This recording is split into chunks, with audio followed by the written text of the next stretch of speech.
ஒட்டகச்சிவிங்கி உலகத்திலேயே ரொம்ப உயரமான ஒரு பாலூட்டியாக இருக்குது. இதனுடைய கழுத்து அதுக்கப்புறமா இதனுடைய கால் 6 அடி நீளம் வரைக்கும் இருக்குது.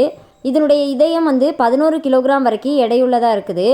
ஒட்டகச்சிவிங்கி ஒரு நாளைக்கு 30 நிமிடம் வரைக்கும் தூங்குது. இதனுடைய நாக்கு அதிகபட்சமாக 21 இன்ச் நீளம் வரைக்கும் இருக்குது. 3 நாட்கள் வரைக்கும் ஒட்டகச்சிவிங்கினால் தண்ணீர் குடிக்காமல் வாழ முடியுது. இதனுடைய மண்டை ஓடு அப்படிங்கிறது ரொம்ப ரொம்ப வலிமை வாய்ந்ததாக இருக்குது. நின்றுக்கிட்டே தூங்க முடியுது. இதனுடைய மண்டை ஓடு ரொம்பவே வலிமை வாய்ந்ததாக இருக்கும். தன்னுடைய நீண்ட கழுத்தை பயன்படுத்தி ஆதிக்கம் செலுத்துறதுக்காக ஒன்றுக்கொன்று கழுத்தை பயன்படுத்தி சண்டை போடுது. தன்னுடைய கழுத்தை வளைச்சி நேரடியாக தரையை தொட முடிகிறது இல்லை. தண்ணீர் குடிக்கும்போது தன்னுடைய முன்னங்கால்களை மடக்கி தண்ணீர் குடிக்குது. 1996 ஜின்மெங் அப்படிங்கிறவங்க சைனாவில் உள்ள அந்த கோபி பாலைவனத்தில் ஒரு வித்தியாசமான ஒரு புதைப்படிவ மண்டை ஓடு, கர்ப்பப்பை, வாய் எலும்பு இந்த மாதிரி நிறைய கண்டுபிடிச்சிருக்காங்க.